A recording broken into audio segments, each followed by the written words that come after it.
യൂറോപ്പിലെങ്ങും കനത്ത മഞ്ഞുവീഴ്ച ദുരന്തം വിതയ്ക്കുമ്പോൾ അതിനിടയിലും ആനന്ദം കണ്ടെത്താൻ ശ്രമിക്കുകയാണ് ന്യൂയോർക്കുകാർ. മഞ്ഞുകൊണ്ട് വീടുകളുണ്ടാക്കിയ വിനോദങ്ങളിൽ ഏർപ്പെട്ടുമാണ് അവർ മഞ്ഞുകാലത്തെ അതിജീവിക്കുന്നത്. ന്യൂയോർക്കിലെ സെൻട്രൽ പാർക്ക് മഞ്ഞുകാലത്തെ കുട്ടികളുടെ പ്രധാന കളിസ്ഥലമായി മാറിയിരിക്കുകയാണ്.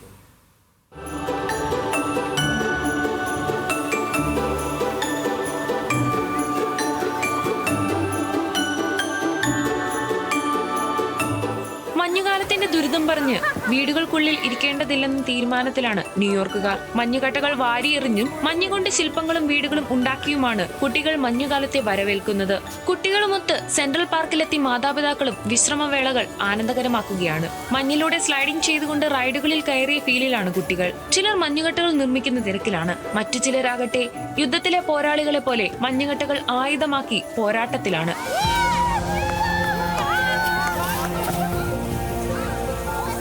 ബെത്തസ്ഡ ടെറസ് പോലുള്ള വിനോദസഞ്ചാര കേന്ദ്രങ്ങളിലും മഞ്ഞുവീഴ്ച ആസ്വദിക്കാൻ നിരവധി വിനോദസഞ്ചാരികൾ എത്തിയിരുന്നു. മഞ്ഞിൽ നിന്നുകൊണ്ട് ഫോട്ടോയ്ക്ക് പോസ്റ്റ് ചെയ്യുകയാണ് ചിലർ. വിമാനം വൈകിയതിനെ തുടർന്ന് ആദ്യമായി മഞ്ഞുവീഴ്ച കാണാൻ സാധിച്ചവരുമുണ്ട്. പാട്ടുകളിലും സിനിമകളിലും കാണുന്ന മഞ്ഞുലോകം നേരിൽ കണ്ട സന്തോഷത്തിലാണിവർ. മഞ്ഞിൽ പുതഞ്ഞിരിക്കുന്ന നഗരവീഥികളിൽ മഞ്ഞ് നീക്കം ചെയ്യുന്ന വാഹനങ്ങളും സജീവമാണ്.